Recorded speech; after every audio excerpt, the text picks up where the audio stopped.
الرجیم بسم اللہ الرحمن الرحیم الحمد للہ الذی تحیرت العقول والافہام فی کبریاء ذاتہ ودل علی وحدانیتہ نظام و مصنوعاتہ الصلاۃ والسلام وتحیۃ والاکرام علی اشرف المقربین وقدوۃ النبیین سیدنا و مولانا ابی القاسم محمد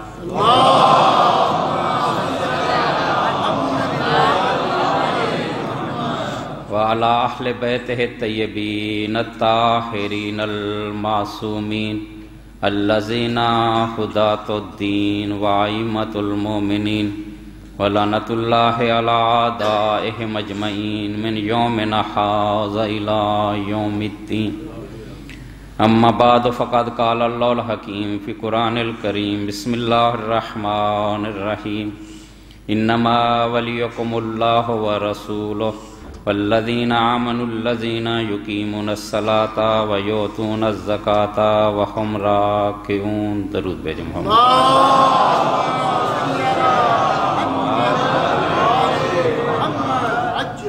ایک بار پھر درود بھیجیں محمد و آل محمد۔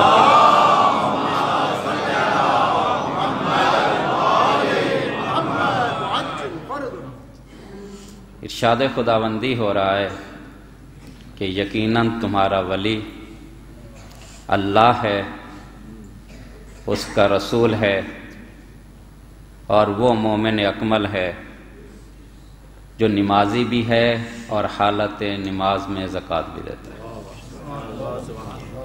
تو کل بھی میں نے یہ کہا تھا کہ اگر انسان اللہ کو اپنا ولی مان لے تو پھر اللہ اسے ظلمات سے نکال کے نور کی طرف لے آئے گا، کفر کی تاریکیوں سے نکال کے ایمان کی روشنی میں لے کے آئے گا، گناہوں کے اندھیرے سے نکال کے توبہ کی روشنی میں لے کے آئے گا۔ اگر آپ اللہ سے لو لگا لیں، جتنا بھی کوئی گناہ گار ہے، اگر وہ اللہ کو حقیقی معنوں میں اپنا ولی تسلیم کر لیتا ہے تو پھر اللہ ایک نہ ایک دن اس کو نکال لیتا ہے، اندھیروں سے نکال لیتا ہے، کیونکہ قرآن جو بات کہتا ہے وہ جھوٹ نہیں ہو سکتی، کیونکہ ایک صادق کا یہ کلام ہے اور صادق ہی کی زبان سے ہم تک پہنچا ہے۔ یعنی ایسا انسان جسے دشمن بھی صادق کہے، اس کے کلام میں شک کرنا نبوت پہ شک کرنا۔ تو وہ یہ جب کہتا ہے کہ اللہ ولی الذین آمنوا یخرجہم من الظلمات الی النور، کہ اللہ صاحبان ایمان کا ولی ہے اور وہ انہیں ظلمات سے نکالے گا اور نور کی طرف لے کے آئے گا۔ شرط یہ ہے کہ ہم اللہ سے لو لگا لیں۔ ایک عالم دین تھے، نجف سے واپس آ رہے تھے، تو رستے میں قذافوں نے، ڈاکوؤں نے ان کا سامان لوٹ لیا۔ اس میں ایک کتاب کا مسودہ بھی تھا جو انہوں نے بڑی محنت سے تیار کیا تھا۔ انہوں نے ڈاکوؤں سے یہ کہا کہ آپ میرا یہ مسودہ دے دیں، باقی میں مال اپنا حلال کرتا ہوں تم پہ۔ انہوں نے کہا یہ نہیں ہو سکتا، جو ہمارا سردار ہے اگر اسے پتہ چل گیا کہ اس نے کچھ چیز واپس کی ہے تو ہمیں مار دے گا۔ تو یہ کہتا اچھا مجھے اپنے سردار کے پاس لے چلو۔ تو جب اس عالم دین کو وہ سردار کے پاس لے گئے تو کیا دیکھا؟ مصلی عبادت پہ بیٹھا عبادت کر رہا، نماز پڑھ رہا ہے۔ تو انہوں نے کہا تو ادھر نماز بھی پڑھتا ہے اور ایسے کام بھی کرتا ہے۔ عبادت خدا بھی کرتا ہے اور مخلوق خدا کو تنگ بھی کرتا ہے۔ تو اس نے کہا کیا تم یہ چاہتے ہو؟ ٹھیک ہے میں گناہ گار ہوں، لیکن میں اللہ سے اپنا سارے ہی رابطے توڑ دوں؟ ٹھیک ہے میں گناہ گار ہوں، بدکار ہوں، لیکن میں نے اللہ سے اپنا تعلق قائم رکھا ہوا ہے۔ ہو سکتا ہے اللہ اسی تعلق کی وجہ سے کسی دن مجھے اندھیروں سے نکال دے۔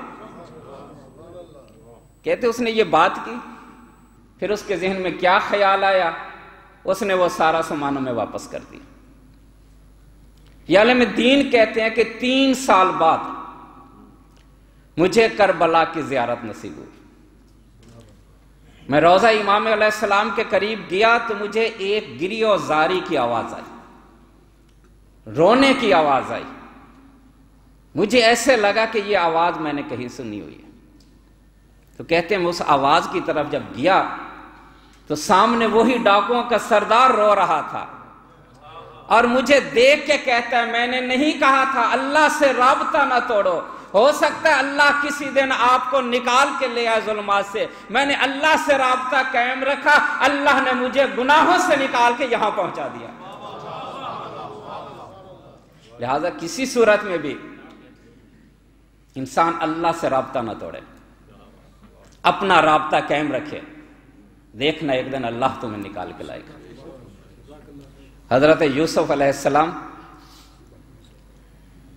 اپنے محل میں بیٹھے ہوئے تھے، جبرائیل علیہ السلام آئے اور جبرائیل اور حضرت یوسف گفتگو کر رہے۔ تو اتنے میں باہر سے کسی سائل کی آواز آئی، تو جبرائیل یوسف سے کہتے پہچانتے ہو یہ کس کی آواز ہے؟ کہا نہیں کس کی آواز ہے؟ کہا یہ وہی جوان ہے جس نے بچپن میں تیری عصمت کی گواہی دی تھی۔ حضرت یوسف نے کہا اس کا تو مجھ پہ بڑا حق ہے، یہ میری گواہی دی تھی، اس نے میری حقانیت کی گواہی دی تھی، میرے معصوم ہونے کی گواہی دی تھی۔ تو غلام کو بھیجا کہ اس کو بلا کے لاؤ۔ اس کو بلا کے لایا گیا۔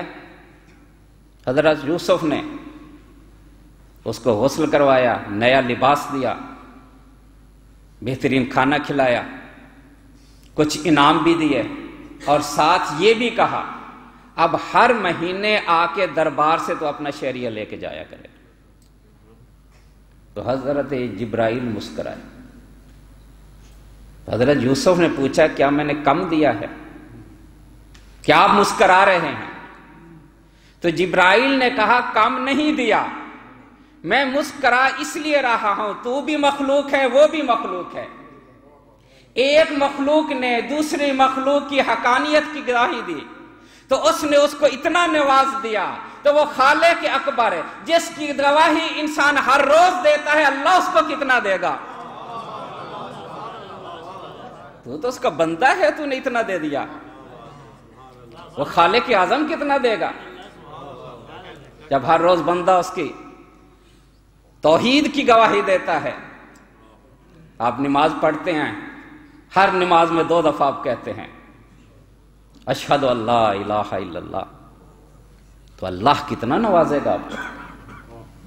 تو اللہ سے بہترین رابطے کا تعلق، رابطہ کیا ہے؟ نماز سے۔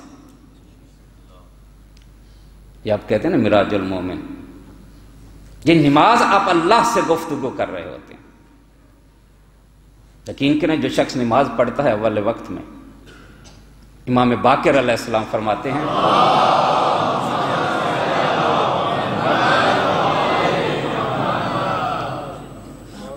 کہ ان الصلاۃ اذا ارتفعت فی وقتها بشرائطها وحدودها، ارتفاع کہ جب کوئی نمازی نماز کو اول وقت میں ادا کرتا ہے تو یہ نماز بلند ہوتی ہے، بلند ہوتے ہوتے پروردگار کے پاس جاتی ہے، پھر پلٹ کے آتی ہے، وَهِيَ بَيْضَاءٌ مُشْرِقَةٌ، جب آپس آتی ہے تو نورانی شکل میں آتی ہے، چمکتی ہوئی شکل میں آتی ہے، اور آ کے نمازی سے یہ کہتی ہے حفظتنی حفظک اللہ، اے نمازی تو نے میری حفاظت کی، اللہ تیری حفاظت کرے۔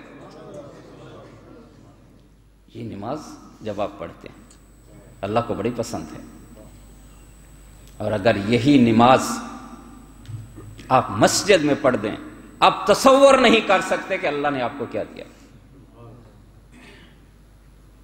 خود حدیث قدسی میں خدا یہ فرماتا ہے کہ طوبیٰ لمن یتطہر فی بیتہ، کہ طوبیٰ ہے اس کے لیے، خوش بختی ہے اس کے لیے جو اپنے گھر سے نکلتا ہے وضو کر کے۔ کیوں نکلتا ہے؟ کوشش کیا کرے جب مسجد میں وضو کر کے آیا کرے۔ حدیث قدسی کا جملہ بیان کر رہا ہوں کہ خوش بخت ہے وہ انسان جو اپنے گھر سے وضو کر کے نکلتا ہے۔ کیوں؟ تاکہ جا کے مسجد میں اللہ کی زیارت کر کے آئے۔ یعنی گھر سے یہ نیت لے کے نکلتا ہے مسجد میں جا رہا ہوں، اللہ کہہ رہا ہے کہ میری زیارت کے لیے آ رہا ہے، میرا مہمان بن کے آ رہا ہے۔ وَحَقٌّ عَلَى الْمَزْرُورِ أَن يُكْرِمَ الزَّائِرَ، ہر میزبان کا یہ حق بنتا ہے کہ وہ اپنے مہمان کی عزت کرے۔ اللہ یہ کہہ رہا ہے جب آپ کے ہاں کوئی مہمان آتا آپ اس کی عزت کرتے ہیں یا نہیں کرتے؟ آپ اپنی حیثیت کے مطابق اس کی عزت کرتے ہیں۔ یہاں مہمان آپ ہیں، میزبان خداوند کریم ہے۔ اب خود خدا کہہ رہا ہے کہ حق بنتا ہے میزبان کا کہ وہ اپنے مہمان کی عزت کرے۔ اب خدا آپ کی عزت کیسے کرتا ہے؟ اس کی وضاحت رسول خدا نے فرمائی، من مشا الی المسجد لیطلب الجماعت فکان لہ لکل خطوۃ 70,000 حسنۃ ومحیا عنہ 70,000 سیئۃ۔ یعنی دیکھیں اللہ اور ہمارے میں فرق ہے۔ ہم اپنے مہمان کی عزت اس وقت شروع کرتے ہیں جب وہ ہمارے گھر پہنچ جاتا ہے، لیکن خالق اکبر جو ہی آپ گھر سے نکلتے ہیں اللہ اسی وقت عزت شروع کر دیتا ہے۔ کیسی عزت کرتا ہے؟ پہلا قدم آپ نے رکھا، اللہ ملائکہ سے کہتا ہے اس کے 70,000 نیکیاں بڑھا دو، اگر اس کے گناہ ہیں تو معاف کر دو، ہر قدم کے بدلے میں۔ آگے جملہ سنیے، وَإِن مَاتَ وَهُوَ عَلَى ذَلِكَ، یعنی اگر کوئی شخص یہ عادت بنا لیتا ہے کہ جب بھی نماز پڑھنی ہے مسجد میں جا کے پڑھنی ہے اور اس حالت میں وہ مر جاتا ہے، وَكَّلَ اللَّهُ 70,000 مَلَكٍ يَعُودُونَهُ فِي قَبْرِهِ وَيُونَسُونَ فِي وَحْدَتِهِ۔ یعنی اس نے یہ عادت بنائی ہوئی تھی کہ جب بھی نماز پڑھنی ہے جا کے مسجد میں پڑھنی ہے۔ اب وہ مر گیا ہے تو اللہ تعالیٰ 70,000 فرشتے خلق کرتا ہے۔ یہ فرشتے کرتے کیا ہیں؟ یعودون فی قبرہ، یعنی جب اس آدمی کو دفنایا جاتا ہے تو اکیلا نہیں قبر میں جا رہا ہوتا بلکہ 70,000 ملائکہ اس کے ساتھ قبر میں جاتے ہیں۔ وَيُونِسُونَهُ فِي وَحْدَتِهِ، قبر کی تنہائی انسان کو بڑی مشکل لگتی ہے، وحدت میں مشکل ہوتی ہے، وحشت ہوتی ہے۔ اب یہ ملائکہ ساتھ جاتے ہیں، کیوں ساتھ جاتے ہیں؟ يُونِسُونَهُ فِي وَحْدَتِهِ، تاکہ اس کی تنہائی کو دور کیا جائے، اس کی وحشت کو ختم کیا جائے اور اس کے لیے استغفار کیا جائے، حتیٰ یبعث، حتیٰ کہ اس کو اٹھا لیا جائے دوبارہ۔ یعنی قیامت تک وہ اس کے لیے استغفار کرتے رہتے ہیں۔ یہی تو وجہ ہے کہ امیر المومنین فرماتے ہیں،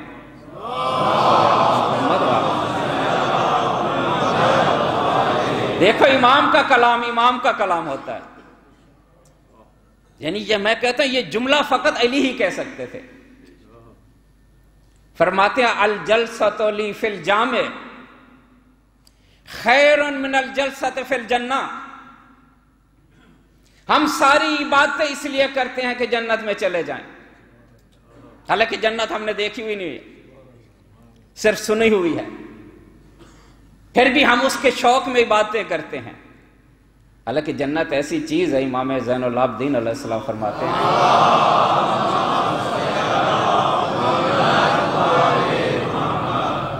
کہ دو چیزیں ایسی ہیں کہ جس کا انسان تصور کرتا ہے تو پھر کہتا ہے اس جیسا ہم تصور بھی نہیں کر سکتے، سوچ بھی نہیں سکتے۔ عام طور پہ میں آپ کو اگر بتاؤں نا فلاں چیز بڑی خوبصورت ہے، آپ جا کے دیکھتے ہیں کہتے ہیں جیسے سنتے تھے ویسی ہے نہیں۔ لیکن جنت اور جہنم کے بارے میں آپ کہیں گے کہ جتنا بھی آپ کا خوبصورت تصور ہے جنت کے بارے میں، جب آپ جنت میں جائیں گے کہیں گے جیسے سنتے تھے اسے ہزاروں گنا زیادہ ہے۔ یہ ہے جنت۔ اب امیر المومنین کیا کہتے ہیں؟ مسجد میں بیٹھنا مجھے جنت میں بیٹھنے سے زیادہ پسند ہے۔ امیر کائنات جس نے اپنی آنکھوں سے جنت دیکھی ہے وہ یہ کہہ رہا ہے کہ مجھے مسجد میں بیٹھنا جنت سے زیادہ پسند ہے۔ کیوں مولا؟ لِأَنَّ فِيهَا رَضِيَ نَفْسِي وَفِي الْجَامِ رَضِيَ رَبِّي، کیونکہ جنت میں بیٹھنے سے میں خوش ہوتا ہوں لیکن مسجد میں بیٹھنے سے میرا رب خوش ہوتا ہے۔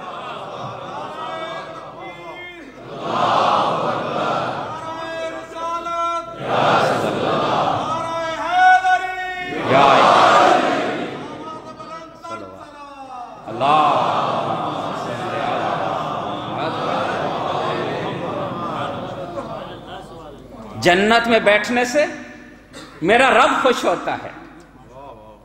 اب دیکھو امیر المومنین اگر ان کے سامنے دو راستے آ جائیں، ایک جنت کی طرف جا رہا ہو ایک مسجد کی طرف جا رہا ہو، تو امیر المومنین کہتے ہیں میں جنت کے راستے میں نہیں جاؤں گا بلکہ اس راستے پہ جاؤں گا جو مسجد کی طرف جاتا ہے۔ تو جب آپ کا امیر یہ پسند کرتا ہے کہ مسجد سے محبت کی جائے تو ہمارے لیے بھی زیب یہی ہے کہ ہم بھی مسجد سے محبت کریں۔ اس سے اللہ سے رابطہ بڑھ جاتا ہے۔ جب اللہ سے رابطہ بڑھ جائے تو پھر بے فکر ہو جائے۔ ابن عباس نے یہ روایت نقل کی ہے، بہت طولانی روایت ہے، میں فقط اسی حصے کو پڑھوں گا جو میرے موضوع کے ساتھ مربوط ہے، کہ رسول خدا نے یہ فرمایا کہ قیامت کے دن اللہ تعالی گناہ گاروں کے متعلق حکم دے گا کہ ان کو جہنم میں لے جاؤ، یعنی جن کے گناہ زیادہ تھے نیکیاں کم تھیں، حکم ہوا کہ ان کو جہنم میں لے جاؤ۔ تو وہ گناہ گار کہیں گے یا پروردگار کیفا تحرکنا ونحن نوحدک فی الدار دنیا، پروردگار تو ہمیں کیسے جلائے گا جبکہ دنیا میں ہم تیری وحدانیت کا اقرار کرتے تھے۔ کیفا تحرک السنتنا، تو ہماری زبانوں کو کیسے جلائے گا کہ وہ زبانیں جو لا الہ الا اللہ کہتی تھی۔ کیفا تحرک قلبنا، پروردگار تو ہمارے دلوں کو کیسے جلائے گا، ان دلوں میں تو تیری ولایت تھی، ان دلوں میں لا الہ الا اللہ تھا، تو کیسے ان کو جلائے گا؟ پروردگار کیفا تحرک ایدینا، پروردگار تو ان ہاتھوں کو کیسے جلائے گا، یہ تیری بارگاہ میں بلند ہوتے تھے، انہی ہاتھوں سے ہم دعا مانگتے تھے، پروردگار تو اس کو کیسے جلائے گا؟ تو خدا کہے گا تمہارے گناہ زیادہ ہیں۔ تو وہ کہیں گے پروردگار ہمارے گناہ زیادہ ہیں، یہ تیری رحمت بڑی ہے۔ رسول خدا فرماتے ہیں جب جملہ کہا جائے گا تو اللہ کہے گا ان کے گناہ معاف کر دو اور ان جنت میں لے جائے۔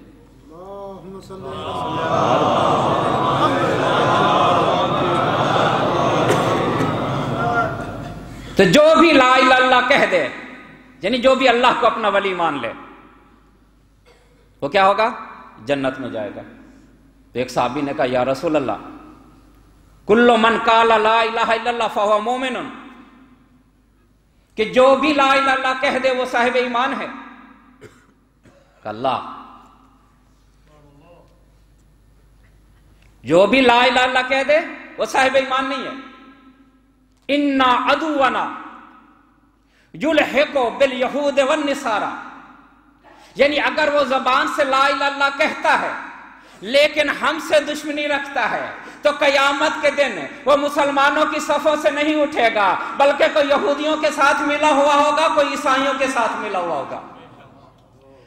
واللہ لا تدخلن فی الجنہ حتی یحبونی، خدا کی قسم تم جنت میں نہیں جا سکتے جب تک مجھ سے محبت نہ کرو۔ کون کہہ رہا ہے؟ رسول۔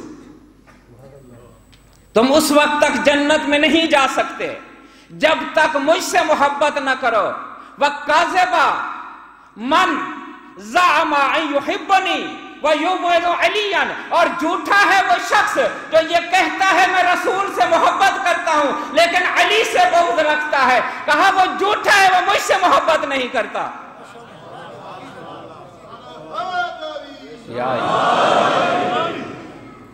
کاذبہ۔ تو رسول نے فیصلہ کر دیا کہ لا الہ الا اللہ کہو، میری رسالت کا اقرار کرو، لیکن اگر تو عقیدہ توحید بچانا ہے، اگر توحید رسالت بچانا ہے، یعنی اگر لا الہ الا اللہ کو بچانا ہے، محمد رسول اللہ کو بچانا ہے، تو ساتھ کہنا پڑے گا علی ولی اللہ، تب ہی بچے گا۔ انما ولیکم اللہ ورسولہ والذین آمنوا، کہ تمہارا ولی اللہ ہے، اس کا رسول ہے، اور وہ مومن ہے جو نمازی ہے۔ اس کی ولایت کے بغیر کوئی عمل قابل قبول نہیں۔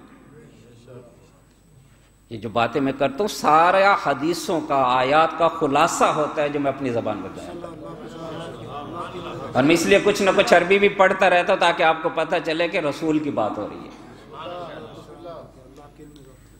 اللہ تعالیٰ نے اپنے ایک نیک بندے پہ وحی کی، اِنَّا لِی عِبَادٍ مِّنْ عِبَادِ اللَّهِ، کہ اللہ کے بندوں میں سے، یعنی میرے بندوں میں سے کچھ میرے ایسے بندے ہیں، یحبونی وَأُحِبُّهُمْ، جو مجھ سے محبت کرتے ہیں اور میں ان سے محبت کرتا ہوں، یشتاقونی، جو میرے عاشق ہیں، اشتاق علیہم، میں ان کا عاشق ہوں۔ مجھ سے محبت کرتے ہیں، میں ان سے محبت کرتا ہوں، وہ میرے عاشق ہیں، میں ان کا عاشق ہوں۔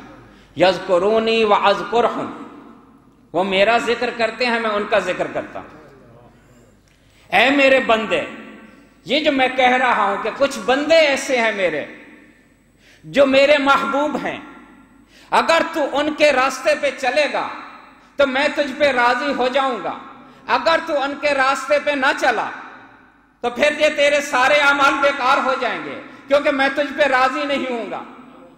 کہ یہ بندہ خدا کہتا ہے پروردگار ان کی نشانیاں کیا ہیں، مجھے کیسے پتہ چلے ان کی نشانیاں کیا ہیں؟ کہ وہ میرے بندے ایسے ہیں جو اپنے ہمسایوں کا اس طرح خیال رکھتے ہیں جیسے چرواہا اپنے ریور کا خیال رکھتا ہے۔ پہلی نشانی۔ دوسری نشانی کیا ہے؟ کہ وہ جب سارے لوگ سو جاتے ہیں وہ بیدار ہوتے ہیں اور مجھ سے ایسے راز و نیاز کرتے ہیں جیسے عاشق اپنے معشوق سے کرتا ہے۔ اور تیسری نشانی ان کی یہ ہے کہ جو رزق میں نے انہیں دیا ہے وہ آگے دے دیتے ہیں۔ تو اللہ کیا کرتا ہے؟ یہ تین نشانیاں ان کی۔ اب اللہ ان کو دیتا کیا ہے؟ اقذفو فی قلوبہم من نوری، یعنی یہ جو میرے ولی ہیں ان کے دلوں میں اپنا نور رکھ دیتا ہوں۔ پھر اس کا نتیجہ کیا ہوتا ہے؟ وہ اسی طرح علم کے حامل ہو جاتے ہیں جیسے میرا علم ہے، یعنی جس طرح میری آنکھوں کے سامنے کوئی چیز پوشیدہ نہیں ہے، میرے سامنے کوئی چیز غائب نہیں ہے، میں ان کو ایسا نور عطا کرتا ہوں کہ ان کے آنکھوں کے سامنے بھی کوئی چیز پوشیدہ نہیں رہے گی۔ یہ علامت ہے ان کی۔ اب تاریخ میں نگاہ ڈالو، محمد و آل محمد کے علاوہ کوئی ایسا نظر آتا ہے؟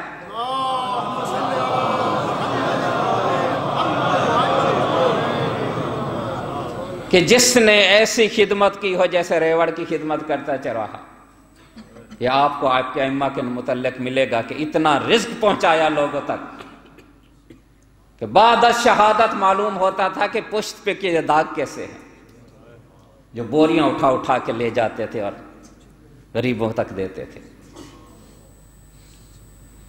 اگر روزہ رکھا ہے، کوئی مانگنے آیا ہے، اسیر بن کے آیا ہے، یتیم بن کے آیا ہے، مسکین بن کے آیا ہے، تو اپنا رزق اٹھا کے اس کو دے دیتے ہیں۔ اور اس بات کو اللہ تعالیٰ قرآن میں نقل کرتا ہے وَيُطْعِمُونَ الطَّعَامَ عَلَىٰ حُبِّهِ مِسْكِينًا وَيَتِيمًا وَأَسِيرًا، کہ جب اہل بیت نے اپنا رزق آگے بنا دیا تو اللہ نے کہا یہ ایسے افراد ہیں جو میری محبت کی خاطر اپنا رزق آگے دے دیتے ہیں، یہ ہے رزق بانٹ دیتے ہیں۔ عبادت کتنی کرتے ہیں؟ ابو دردہ کہتے ہیں کہ امیر المومنین کہ ہم ساتھ تھے، رات کا وقت تھا، امیر المومنین ہم سے جدا ہو گئے اور مناجات کرنے لگے۔ کافی دیر مناجات کرنے کے بعد آپ کی آواز بند ہو گئی، تو ابو دردہ کہتے ہیں شاید امیر المومنین کو بھی نیند آ گئی۔ صبح کے وقت جب قریب تھا فجر کا تو کہتے میں گیا تاکہ علی علیہ السلام کو جگاؤں۔ جب میں وہاں پہنچا تو دیکھا علی علیہ السلام آنکھیں بند ہیں، میں نے ہلایا، کوئی حرکت نہیں ہوئی، تو میں نے کہا انا للہ و انا الیہ راجعون۔ میں بنت رسول کے در پہ آیا بھاگتا ہوا کہ رسول کی بیٹی علی اس دنیا سے چلے گئے۔ کہا کیا ہوا؟ تو سارا ماجرا بیان کرتا ہے کہ اس طرح مناجات کر رہے تھے۔ تو حضرت فاطمہ کہتے ہیں یہ پہلی رات نہیں ہے، علی ہر رات اسی طرح ہوتا ہے، اتنا بارگاہ الہی میں اللہ کی عبادت کرتا ہے کہ پھر بے ہوش ہو جاتا ہے۔ وہ اللہ نے جو کہا کہ میری عبادت اتنا کرتے ہیں، تو یہی خصوصیات تھی جس کی وجہ سے یہ کہا گیا کہ یہ ولی ہے۔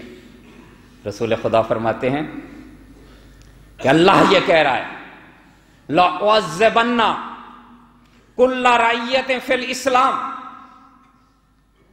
دامت بے ولایت امام الجائر لیس من اللہ۔ حدیث غور سے سنیے گا کہ اللہ یہ کہہ رہا ہے کہ اللہ قیامت کے دن اسلام کے ہر اس گروہ کو عذاب میں مبتلا کرے گا جو اللہ کے بنائے ہوئے امام کے امامت کا قائل نہیں ہوگا، یعنی ایک ایسے امام کی امامت کا قائل ہوگا جو اللہ نے نہیں بنایا۔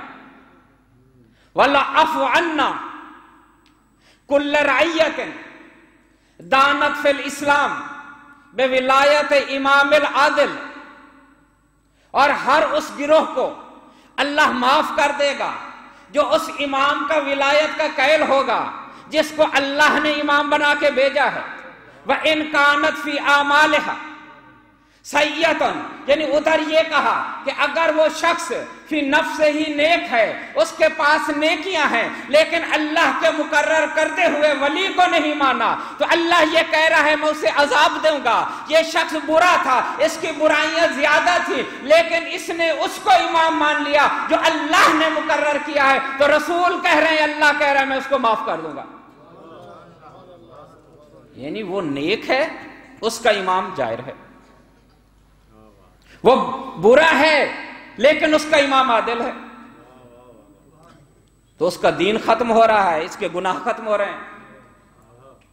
تو یہ بات سمجھ میں نہیں آئی، تو اسی لیے شخص آیا امام صادق علیہ السلام کے پاس،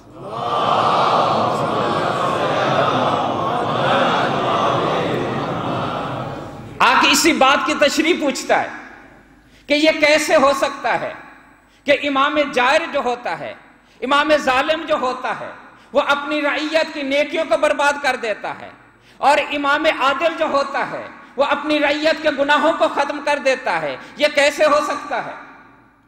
کہا ان سیئات الامام الجائر یحمر حسنات اولیاء، کہ جو جائر امام ہوتا ہے چونکہ اس کے گناہ اتنے زیادہ ہوتے ہیں، اس کے گناہ اس کے ماننے والوں کی نیکیوں کو چھپا دیتے ہیں، یعنی اس کے گناہ جو ہیں وہ اس کے اولیاء کے، اس کے ماننے والیوں کے نیکیوں پہ غالب آ جاتے ہیں، نیکیاں چھپ جاتی ہیں۔ لیکن جو امام عادل ہوتا ہے اس کی حسنات اتنی زیادہ ہوتی ہیں کہ اس کے ماننے والوں کے گناہوں کو چھپا لیتی ہیں۔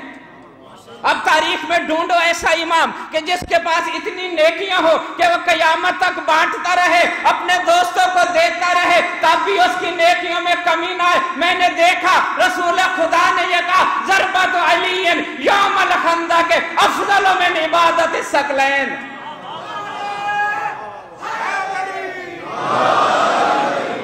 علی کی ایک ضربت میں اتنی نیکیاں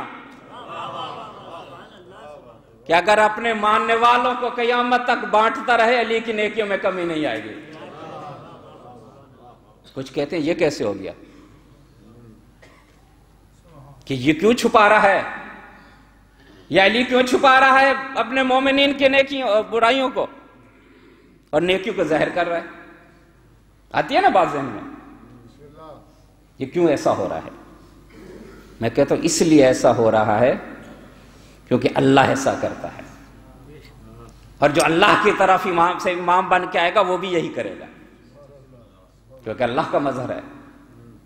شیعہ سنی نے سب نے یہ جملے لکھے ہیں اور آپ بھی پڑھتے رہتے ہیں، شاید کبھی غور نہ کیا۔ یا اظہر الجمیل و ستر الکبیر، ساتر العیوب تو لفظ سنا ہوا ہے نا، یا اظہر الجمیل اے نیکیوں کو ظاہر کرنے والے، وَسَتَرَ الْكَبِيرَ اے برائیوں کو چھپانے والے۔ یہ اللہ کے بارے آپ کہتے ہیں۔ اب چونکہ اللہ کا کام یہی ہے کہ وہ نیکیوں کو ظاہر کر دیتا ہے، برائیوں کو چھپا دیتا ہے، چونکہ یہ امام اللہ کی طرف سے آیا ہے، لہذا اللہ والا کام کرے گا کہ جس طرح اللہ برائیوں کو چھپاتا ہے نیکیوں کو ظاہر کرتا ہے، اسی طرح ہمارا مولا بھی برائیوں کو چھپا دیتا ہے نیکیوں کو ظاہر کر دیتا ہے۔ اب یہاں سے ایک سوال آتا ہے کہ بہت سے مومن ایسے ہیں جن کی نیکیاں ہمیں معلوم نہیں ہیں لیکن ان کی برائیاں ہمیں جانتے ہیں، ہے یا نہیں؟ یعنی نیکیاں چھپی ہوئی ہیں، برائیاں ظاہر ہیں۔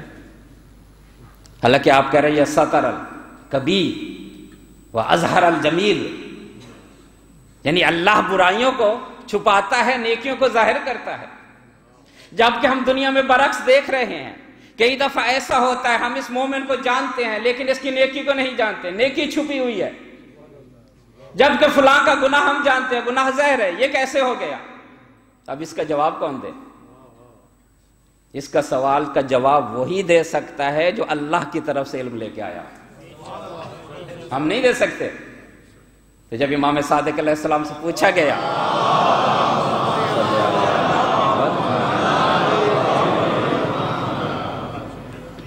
کہ یہ جملہ سمجھ میں نہیں آتا، ہر آدمی یہ جملہ کہتا ہے، پھر اس کا معنی کیا ہے؟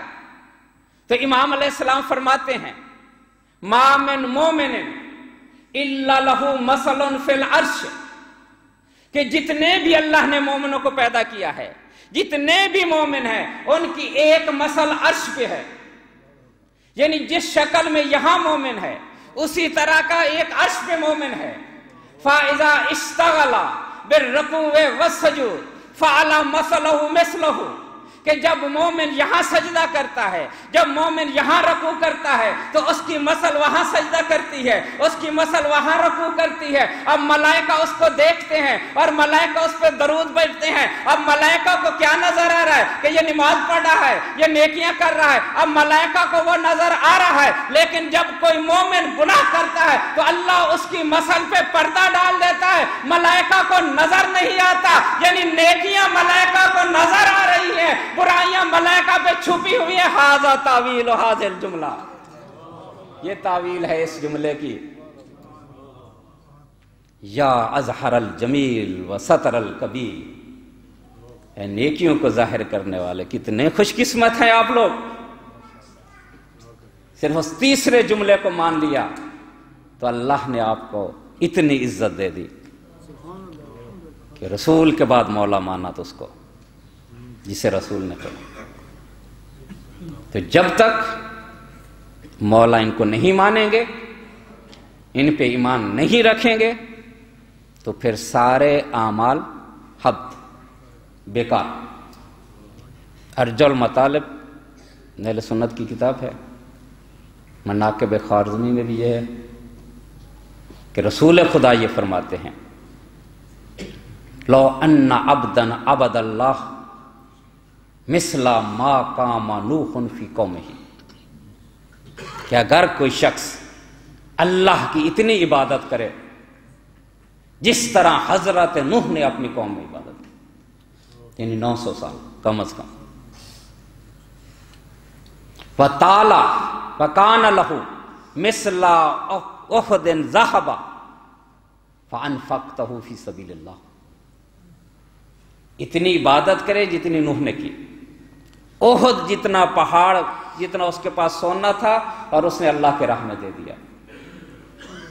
وَطَالَ فِي عُمْرِهِ حَتَّى يَحِجَّ أَلْفَ حَجٍّ عَلَى قَدَمَيْهِ، اور اللہ نے اس کو اتنی لمبی عمر دی تھی کہ اس نے 1000 حج پیدل کیے، اور جب 1000 حج کر چکا ثم قتل بین الصفا والمروہ، پھر صفا اور مروہ کے درمیان قتل کر دیا گیا. یعنی کتنی عبادت کی، کتنا صدقہ دیا، کتنے حج کیے، پھر ناحق مظلوم قتل کیا گیا. لیکن رسول خدا کیا فرماتے ہیں؟ ثم یا لا یوالی یا علی لم یشم رائحۃ الجنہ، اتنی عبادت کرنے کے بعد بھی اے علی اگر تجھ سے محبت نہیں کرتا تو جنت میں جانا تو کیا جنت کی خوشبو بھی نہیں سونگھ سکے گا.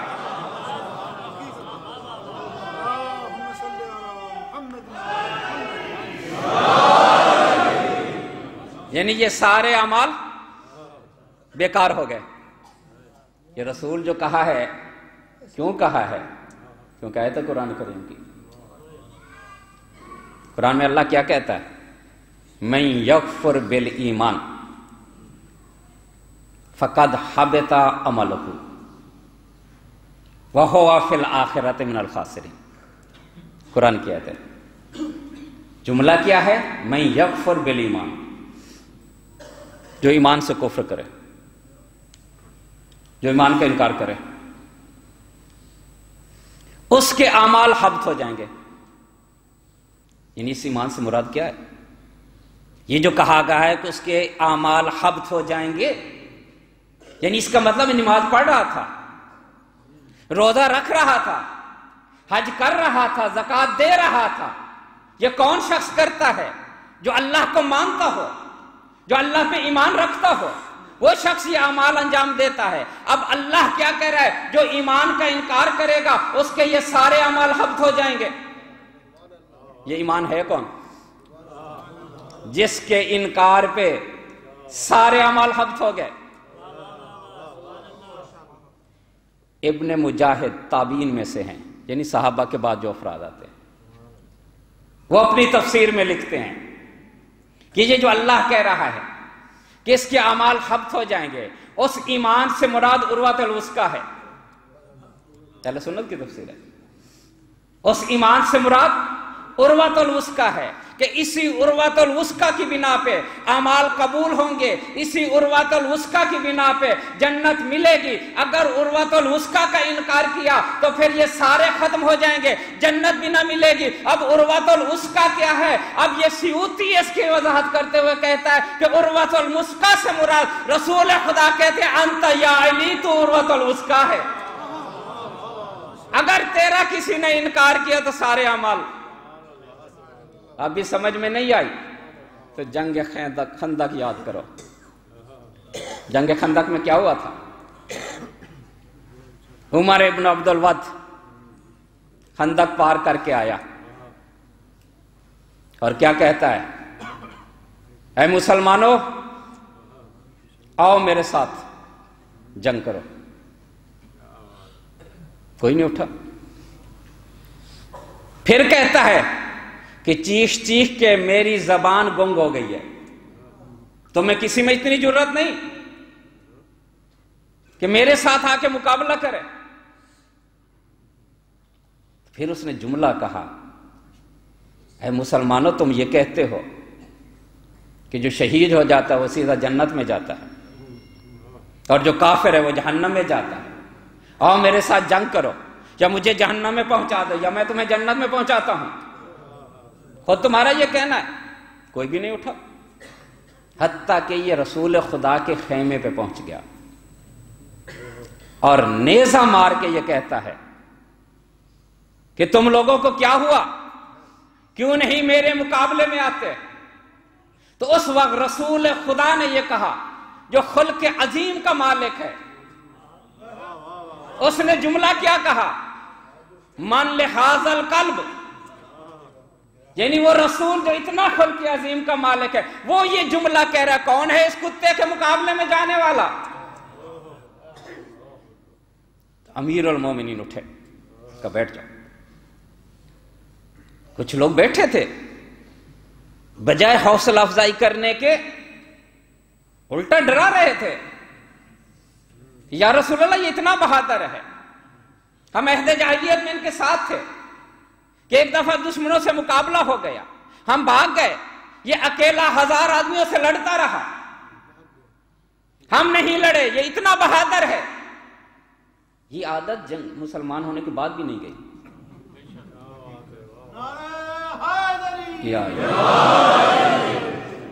کہ یا رسول اللہ کون جائے اس کے مقابلے میں؟ پھر امیر المومنین اٹھے، انا یا رسول اللہ، میں جاؤں گا اللہ کے رسول کا، بیٹھ جاؤ۔ یہ کیوں علی کو بار بار بٹھا رہے ہیں؟ کیونکہ رسول کی نگاہ قیامت تک تھی، کہ رسول کو پتا تھا کہ اگر پہلی دفعہ علی کو بیچ دیا تو بعض لوگوں کے چاہنے والے یہ اعتراض کریں گے۔ میں نے خود پڑھا ہے ایک کتاب میں، اب وہ کہتا ہے علی کو ہر بات میں جلدی ہوتی تھی۔ جنگ خندق کے موقع پہ اب رسول نے جو ہی کہا کہ کون ہے اس کتے کے مقابلے میں تو اور بھی لوگ اٹھنا چاہتے تھے، لیکن علی سب سے پہلے اٹھ کھڑے ہوئے، ورنہ اور بھی بہادر بیٹھے تھے۔ میں نے خود پڑھا ہے، رسول خدا اسی لیے بٹھا رہے تھے کہ کل کوئی دشمن علی یہ بات کرے گا۔ جب 3 دفعہ کوئی نہیں اٹھا، اس وقت رسول خدا نے کہا یا علی اٹھو۔ ادھر امیر المومنین اٹھے، رسول نے بارگاہ الہی میں دعا کی، کیا جملے کہے؟ اے پروردگار میرے 3 شیر تھے، یعنی اتنے مسلمانوں میں صرف 3 شیر تھے۔ پہلا شیر تو نے بدر پہ لے لیا، عبید اللہ بن حارث۔ ایک شیر میرا وہ تھا، وہ بدر میں شہید ہو گیا۔ دوسرا میرا شیر حمزہ تھا، وہ احد میں شہید ہو گئے۔ اے پروردگار اب ایک ہی بچا ہے، اس کی حفاظت کرنا۔ اب دیکھو رسول خدا نے کیا کیا، علی کا امامہ اتارا، اپنا امامہ علی کے سر پہ رکھا، علی کی عبا اتاری، اپنی عبا علی کو پہنائی، اور اپنی تلوار دے کے علی کو جب بھیجا تو پیچھے سے آواز دی، برز الایمان علی کل کفر، کہ ایمان جا رہا ہے کفر کے مقابلے میں، اب جو بھی علی کے مقابلے میں آئے گا وہ صاحب ایمان نہیں ہے۔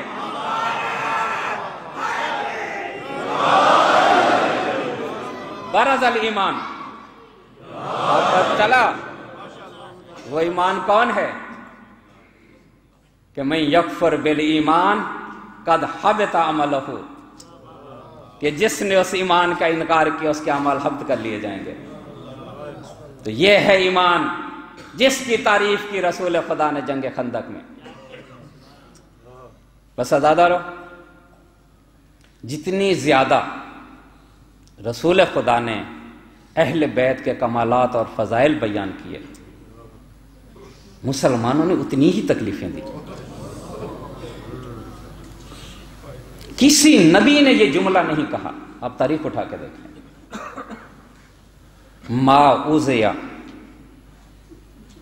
یعنی کسی نبی کو اتنی تکلیف نہیں دی، رسول خدا کہتے ہیں جتنی مجھے دی گئی، اتنی تکلیف مجھے دی گئی۔ کیا تھی رسول خدا کو تکلیف؟ ہجرت کی، اپنا وطن چھوڑ دیا، یہ تکلیف تھی۔ حضرت ابراہیم نے بھی چھوڑا تھا، حضرت موسیٰ نے بھی چھوڑا تھا۔ اگر دندان مبارک شہید ہوا ہے حضرت نوح کو کتنے پتھر لگتے تھے، اگر رسول کو پتھر لگتے ہیں تو ان کو بھی لگے تھے۔ اگر دندان مبارک شہید ہوا تو حضرت یحییٰ کو قتل کر دیا گیا۔ یعنی یہ تکالیف تو انبیاء پہ بھی آئی تھی۔ پھر رسول خدا کیوں کہتے ہیں جتنی مجھے اذیت دی گئی کسی کو نہیں دی گئی؟ کسی امت نے اپنے نبی کے جانے کے بعد اس کے اہل بیت کو کچھ نہیں کہا۔ یہ واحد امت ہے جس نے نبی کے جانے کے بعد اس کی امت کو تکلیف۔ عزادارو ابن عباس سے روایت نقل کرتے ہیں، رسول خدا کا آخری وقت اتنا گریہ کیا رسول خدا نے کہ ریش مبارک تر ہو گئی۔ کسی نے کہا یا رسول اللہ آپ کس وجہ سے پریشان ہیں؟ آپ پہ تو اللہ راضی ہے، جنت آپ کی منتظر ہے، پھر آپ کیوں رو رہے ہیں؟ تو رسول خدا نے فرمایا اب کا لذریت ہی، میری اولاد مجھے رو رہے ہیں۔ پھر امیر المومنین کا بازو پکڑ کے کہتے ہیں مجھے رلا رہی ہے وہ تلوار جو سر مبارک پہ لگی۔ وَأَبْكَى جملہ سنیے گا رسول کا، وَأَبْكَى لِطَعْمِ خَدِّ الْفَاطِمَةِ، مجھے وہ تماچا لڑا رہا ہے جو میری بیٹی فاطمہ کو لگے گا، مجھے وہ زہر رلا رہی ہے جو حسن مجتبیٰ کو دی جائے گی۔ کتنا بڑا جملہ! رسول کے سامنے کسی نے ایک جانور کے منہ پہ مار دیا، تو رسول خدا نے کہا جانور کے منہ پہ کبھی مارا کرو، کہیں اور مار لو، منہ پہ کبھی نہ مارا کرو۔ کیا مسلمان اتنے گزر گئے کہ اسی رسول کی بیٹی کے منہ پہ تماچا مارا گیا؟ اگر یہ اس دن تماچا نہ مارا جاتا تو آج اولاد علی اولاد فاطمہ کربلا میں ذبح نہ ہوتی۔ یہ بعد والوں کو جرت وہیں سے ہوئی۔ اگر اس دن فاطمہ کو دربار میں نہ آنا پڑتا تو آج زینب سنگے سر باہر نہ آتی۔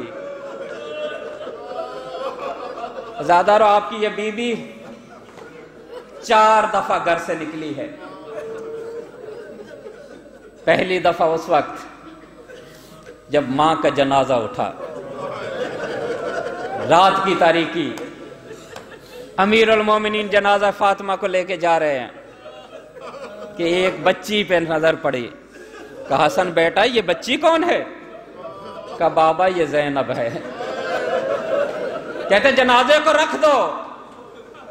کہا بیٹی زینب باہر کیوں آئی؟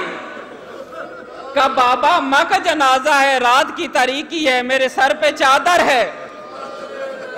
تو امیر المومنین نے کہا ہے زینب میں نہیں چاہتا، مجھے یہ گوارا نہیں ہے کہ کوئی تیرے قد کو دیکھ لے۔ نہ جانے علی نے کیسے برداشت کیا۔ یا وارسی ایک دن امیر المومنین سے کہتے ہیں یا امیر المومنین اینا تسکنو بنتک الکبریٰ، اے علی آپ کی بڑی بیٹی کہاں رہتی ہے؟ امیر المومنین غصے سے کہا تو یہ پوچھ رہا ہے، تو اس کے گھر کے ساتھ رہتا ہے، یعنی اس کے گھر کی اور جناب زینب کے گھر کی دیوار ایک تھی، تو یہ امیر المومنین سے پوچھ رہا ہے۔ تو امیر المومنین نے کہا تیرے ساتھ والے گھر میں تو رہتی ہے۔ کہتے مولا اتنا عرصہ ہو گیا آج تک میں نے زینب کی آواز نہیں سنی، یہ کیسے ہو سکتا ایک خاتون گھر میں رہے اور اس کی آواز باہر آئے؟ 15 سال میں نے وہاں گزارے ہیں، میں نے زینب کی آواز نہیں سنی۔ جانتے ہو علی نے کیا جواب دیا؟ کہا کیفا، تو کیسے سن سکتا ہے زینب کی آواز؟ زینب بطول کی بیٹی ہے، تو اس کی آواز کیسے سن سکتا؟ تو عزادارو پہلا موقع پہ زینب نکلی ماں کے جنازے پہ، دوسرا موقع زینب کب باہر نکلی؟ جب آواز دی علی اکبر نے بابا میرا آخری سلام ہو، ادھر علی اکبر گھوڑے سے گرے، ادھر امام حسین کربلا پہ گرے اور آواز دے کے یہ کہتے ہیں بیٹا کجا ہو، بیٹا مجھے نظر نہیں آ رہے، مجھے آواز دو، میری آنکھوں کا نور ختم ہو گیا۔ اب جناب زینب نے بابا کا حال دیکھا، کہا یہ باپ ہے، وہ جوان بیٹا ہے، نہیں برداشت کر سکے گا۔ بس زینب حسین سے پہلے علی اکبر کے لاشے پہ پہنچی۔ اب حسین نے جب دیکھا کہ یہ بی بی باہر آ گئی تو امام حسین کہتے ہیں زینب میری زندگی میں باہر آئی ہو۔ عزادارو یہ دوسرا موقع، زینب باہر آئی، اور تیسرا موقع کہاں زینب باہر آئی؟ جب شمر ملعون نے ضربیں لگانی شروع کی اور ایک دفعہ آواز ہوئی اللہ قتل الحسین بے کربلا، اللہ ذوب الحسین بے کربلا، تو خیمے کے در پہ بی بی یہ کہتی رہی حل فیکم مسلم، اے تم میں کوئی مسلمان بھی ہے؟ میرا ماں جایا ذبح ہو رہا ہے، کوئی تو رحم کر دے۔ یہ تین مقام پہ آپ کی بی بی باہر آئی، لیکن تینوں مقام پہ سر پہ چادر موجود تھی، لیکن عشر عاشور جب آپ کی بیوی باہر نکلی تو پھر سر پہ چادر نہیں تھی، جب اپنی مرضی سے آئی تھی تو چادر کر کے آئی تھی، لیکن جب گھروں کو آگ لگائی، خیمے جلائے گئے تو بیوی بغیر چادر کے باہر آئی۔ بس عزادارو آخری روایت سن لیں، وہ کوفہ جس میں بی بی شہزادی بن کے آئی تھی، جب کوفہ میں داخل ہوئی، خود بی بی زینب یہ روایت نقل کرتی ہیں کہ میں اور سکینہ ایک ہی سواری پہ تھے کہ تھوڑی دیر بعد سکینہ نے ہونٹ کھولے، کچھ کہنا چاہتی تھی، پھر چپ کر گئی۔ میں نے کہا بیٹا کیا کہنا چاہتی ہو؟ کہا پھوپھی اماں جب بھی بولتی ہوں شمر تماچے مارتا ہے، جب بھی کچھ کہتی ہوں تماچے لگتے ہیں۔ کہا نہیں بیٹی کہو کیا چاہتی ہو؟ کہتی پھوپھی اماں بڑی پیاس لگی ہے۔ اوپر سے ایک مومنہ دیکھ رہی تھی، اس کے ساتھ ایک چھوٹی بچی تھی، وہ اپنی بچی سے کہتی ہے یہ چھوٹی قیدن مجھے پیاسی لگتی ہے، یا یہ پانی لے جا، یہ اس بچی کو پلا، جب وہ پانی پی لے تو اس سے کہنا دو دعائیں مانگ دے۔ تو یہ بچی پانی لے کے آئی، کہ یہ پانی پی لو پھر ہمارے لیے دو دعائیں مانگ دینا۔ بی بی نے زینب نے کہا کیا دعائیں ہیں؟ ہم دعائیں پہلے مانگیں گے، پانی بعد میں پیے گی۔ کہا میری ماں نے کہا تھا ایک دعا اپنے لیے منگوانا، ایک میرے لیے منگوانا۔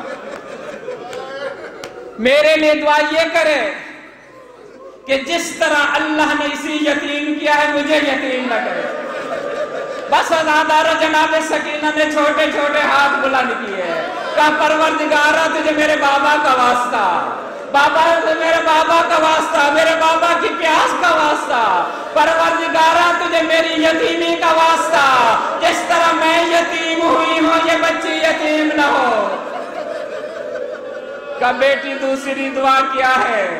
کہا دوسری دعا میری اماں کے لیے ہے۔ کہا تیری اماں کی دعا کیا ہے؟ کہا میری اماں نے یہ کہا کہ بچی جب پانی پی لے تو اس سے کہنا یہ دعا مانگے اللہ مجھے مدینہ لے جائے، مدینے میں میری مرشد ذاتی ہے، میں اس کی زیارت کرنا چاہتی ہوں۔